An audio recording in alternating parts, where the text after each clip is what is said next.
The final score: Wrexham 6, Forest Green Rovers 0. I'm Mark Griffiths, Wrexham AFC, and that one was great, but it crept up on me. I've got to be honest.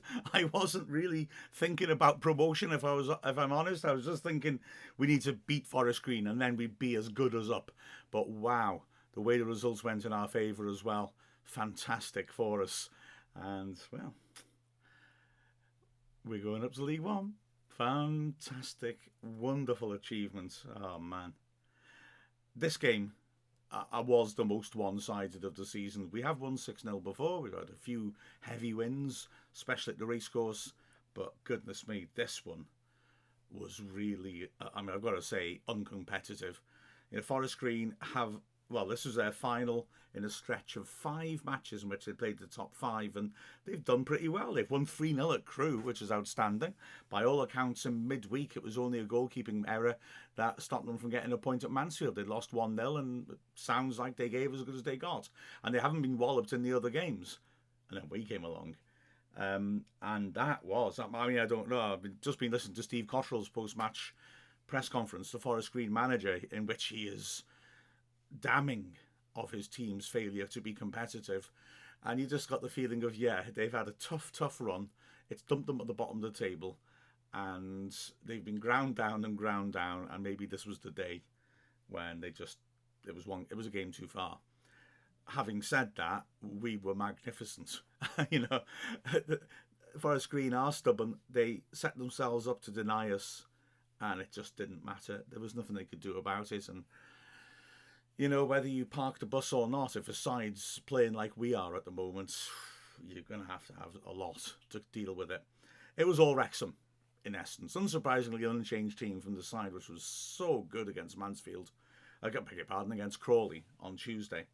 And it was just constant pressure from start to finish. I mean, I've got to be honest and say that Forest Green didn't defend well. And they also didn't, I mean, they really didn't pass the ball well. They didn't move the ball well at all. And, well, I should have got the stats up for passing in our half, in the first half, because they barely seemed to cross the halfway line. And when they did, they were really sloppy with the ball.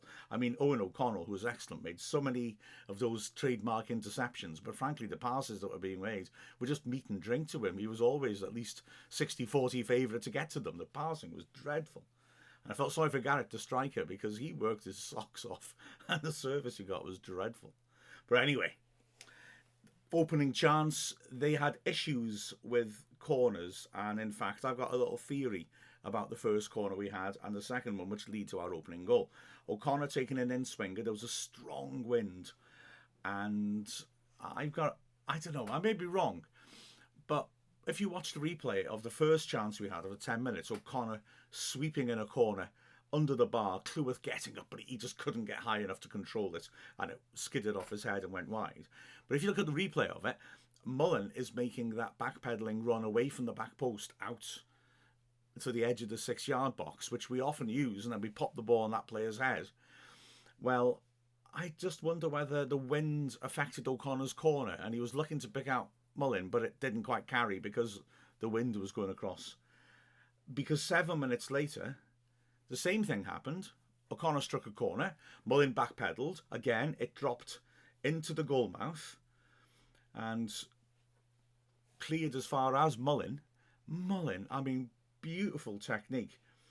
Stabs it back in on the half volley. Really tight angle. It's right under the bar now. O'Connell does ever so well to dig out the ball because it's going past him. He's about 4 yards out. He's not able to get a shot off, but he digs it out and just makes a little loose ball. And Elliot Lee, wow, brilliant anticipation and desire, hurls himself at it full stretch. He's only about a yard or so out, but he's determined to make it ahead of defenders who seem better placed but aren't as sharp as him, and he prods it in with his toe into the bottom left corner. And Wrexham are ahead. In commentary, my good friend Andy Parkinson was already suggesting it was over. I kept telling him, no, you can't tempt fate. But I did think something major is going to have to happen for us to not win this game now. We continued to push on. A really nice, patient spell of passing ended with Lee feeding Mullen, who drove a shot from outside the box that went just wide. And then halfway through the first half, we were 2-0 up. Lee, again, involved, feeding a good ball down the left-hand side. James McLean chipping the ball delicately into the box. Mullen at the far post with a free header, planted it inside the 6-yard box into the net. 2-0 up. Still, we're dominating possession. Still, we're moving it around patiently. Our midfield in complete control. 31st minute, we get another goal.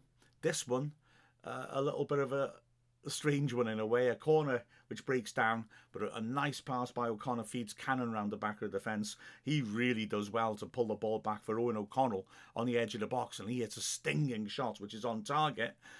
Deflects off one defender, and then with Cleworth lurking a couple of yards out, deflects off another defender and into the net. The first deflection was taking the ball wide. The second deflection sends it in. If there was some debate about whether Cleworth, who was very close to Ryan Innes, the player who scored the own goal, whether Cleworth got the final touch. But no, it was an own goal. And by this point, I mean, it's just party time in the crowd. Now, also by this point, elsewhere, Barrow, who we need to drop points, have had a player sent off at Gillingham and have gone one down. And they will never recover from this. Barrow are out of the equation now, just as inevitable as our results. They get comfortably beaten in the end. And Mansfield, who we want to get something at Milton Keynes, have equalised. So Milton Keynes Dons went ahead. Mansfield have equalised. So, as it stands in the closing moments of the first half, there's the most wonderful, remarkable, raucous racket from the Wrexham fans, because as it stands, we're up. And I got to be honest, that's the first time I really took that possibility of us going up on the day seriously. The noise is amazing and it's constant. My wife is in our house. We live about 10 minutes drive away. When Kings of Leon were supporting the Declan Swans at the Stoke Kairas last summer, we were sticking our heads out the window out of curiosity to see if we could hear the noise, and we couldn't. But she said she could hear Mullen first goal, the celebrations for that, and she said the noise continued throughout. It was absolutely deafening. Another goal just before half time starts off with a great chip down the left hand side by Tom O'Connor, which finds Lee round the back of the defence, and he cuts inside him from an ever so tight angle, drills in a shot. Keeper sort of spills it, looks like it's in. He just about manages to pivot Reyes and hook the ball as it's crossing the line away with his hand. It doesn't cross the line, it's close. And also Palmer is ever so close to getting in there and having a tap in from a couple of inches out. But they manage to survive, and a defender punts it behind for the corner. And it's a temporary reprieve because Wrexham score from the corner. O'Connor sweeps it in. O'Connell rising, gets his head to it, but can't control his header. But it flicks on to Mullen, 15 yards out in lots of space. Lovely strike on the half volley by him. Really nails it. It takes a deflection, and that beats Reyes. It's on target anyway. It's Mullen's goal, but it takes a big deflection. Reyes is diving to his right, and the ball deflects to his left. No chance. Again, there's a little question. Who scored that goal? Did they hit a defender and go through, or Palmer? Palmer definitely flicks his leg at it, but it again is his marker. I've gone through this frame by frame. It's his marker who actually scores the own goal. And so Wrexham have a 4-goal lead at the break. Could have been more, because we get a chance in the 3rd minute of added time. McLean again down the left-hand side, sweeping a inviting cross, which is just over Mullen's head. Barnett's attacking it 15 yards out, slices his shot, and it swerves wickedly and just misses the top corner. Don't worry, Barnett fans. He'll be back later on in the podcast. So half-time, and well, already, like I said, it's a party-like atmosphere. It's a brilliant atmosphere. Second half, wait for it, Forest Green have a bit of a decent attack. Fankati Darbo, who was playing on the right-hand side as a wing-back, but doing most of his work in defence. He, by the way, is the player who got really nastily called out by his manager Troy Deeney, which played a part in Deeney's sacking by Forest Green earlier this season, because he's a quality player who's a kick away from being in the Premiership. He gets the ball on the right, beats McLean brilliantly in his own half, surges up the pitch, feeds a great ball to Doidge down the right channel. Doidge squares it for Robson, who looks to have a fantastic chance around the penalty spot. George Evans does brilliantly on the cover to come around and deny him. And actually, in a slightly less dangerous situation in the penalty box, Evans does it again about 5 minutes later, just getting an important foot in when there was a chance something could develop. Wrexham then just resume our control of the game. Barnett receiving the ball after tidy work down the right by Cannon and dinking in across from about 20 yards out on the right hand side. Mullen hits it well, but it's well blocked by a defender. It looks to drop invitingly for Lee, but the spin on the ball deceives him. He stumbles and the chance is gone. And then within a minute, Wrexham again coming back at them. Mullen hitting a powerful 25-yarder. Two straight down an easy take for Vicente Reyes. Wrexham pushing on further. O'Connor down the left-hand side for James McLean. He sweeps the ball into the far post, and there's Ryan Barnett, the man who at the same end and pretty much the same spot scored his first goal for Wrexham on Tuesday with, I don't know what, his nose, his shoulder, scoring a second goal for Wrexham with what I can only describe as the polar opposite of his first goal. The sweetest of volleys. He leans to his left and then swings his right foot at it, nails it beautifully across the keeper and inside the far post. My favourite bit of it, I don't know, maybe I'm just a bit sad, just makes you feel how well it's struck. As it's passing the line, it just swerves in a bit as well. He's hit it so hard. He's hit across it. And the pace and the timing of his strike sends it in a straight line. And then it was just starting to curve in as well when the net stops it. Oh, he'd done that on the corner of the box. It probably still would have been a goal. That was a beautiful goal. And, well, Wrexham can now make whatever alterations they wish. Fletcher comes on for Palmer. Jordan Davis comes on for Andy Cannon. How appropriate that Jordan Davis is on the pitch when Wrexham clinch promotion. We continue to push on for more as Lee picks the ball up after some nice build-up play between Fletcher and McLean. Tries to curl in a shot from the edge of the D. Just puts it just wide of the far post. Mullen, who is itching for another hat-trick, is lurking at the far post, lunges after it, can't quite reach it. We make a couple more changes. Marriott comes on, Mullen gets his massive, inevitable standing ovation, and Bolton comes on for Barnett, who gets equal adulation. And within a minute, with his first touch, Jack Marriott pleasingly gets his first goal for Wrexham. He has worked so hard for us off the bench and been unlucky not to get a goal. But this was a beautifully constructed one and showed exactly what Marriott's about. The guy's a penalty area striker. You know, when you support a team and you keep moaning, oh, if only we had someone in the 6-yard box who takes those sort of chances. Marriott's that type of player, and this was that type of goal par excellence. Again, it's a nice move.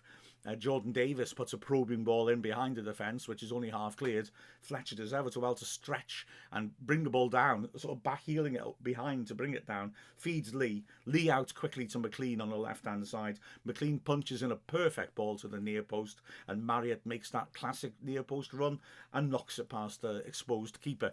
McLean's third assist, by the way.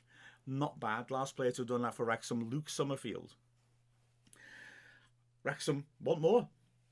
2 minutes left. O'Connell stands the ball up to the right corner of the box. Marriott does really well against the big centre-backs to nod the ball back nicely to Fletcher, who drills a powerful shot from in the D. Defender manages to get a block on it and it spins away to safety. And by now, the news is filtering through that not only have Mansfield gone ahead, but Mansfield have got a third and a fourth. So by now the Wrexham fans are standing around the edge of the pitch waiting to run on the pitch and acclaim their heroes. Both games that we were keeping an eye on are over. 3-goal deficits to the teams who need a point from them in both those matches, and we are 6 up, and you get that rare experience of watching a football match and knowing there's nothing riding on it and your success is guaranteed. We allowed Forest Green more of the ball in the second half. That's always going to happen when you've got the game won and you're so in control. And in added time, the 3rd and 5th minutes of added time to be precise, they actually did work a conquest. Moore Taylor with a shot from the edge of the area, which was swerving around, and Okonkwo to adjust his body and parry it clear. And then a similar shot from McCann, which again swerved, and he did well to get down to his right. It wasn't in the corners, but he did well to get really strong wrists on it and knock it away to safety. Okonkwo absolutely determined that the clean sheet he had in his hands on Tuesday, which he then lost because everyone switched off from a set piece, was not going to happen to him again. And it didn't happen to him again, and the party began. I focused on the game today because our extended hot take yesterday was basically talking about the celebrations, not the game, as I'm sure you understand was the right thing to do. But now looking at it, I mean, the performances, the level of performance from us over this week has been magnificent. That Max Cleworth goal, which feels like ages ago now, we've achieved so much since. We've scored so much since. We got 10 goals since then. But that's the starting point, isn't it? Colchester gave as good as they got. They put us under pressure. It was a pretty even game. I'd even put them slightly ahead. And then they went ahead, and we looked troubled until Max scored. And from that point on, we absolutely threw the kitchen sink at them, and then we put in 2 outstanding 90-minute performances. And the players essentially continued on from that. I mean, Okonkwo had nothing to do but those 2 saves, although there were a couple of balls into the box, and as ever, he used his height and dominated superbly. The back 3, defensively rock solid. Let's look at what they did going forwards. A number of good balls down the channel that O'Connell played was excellent.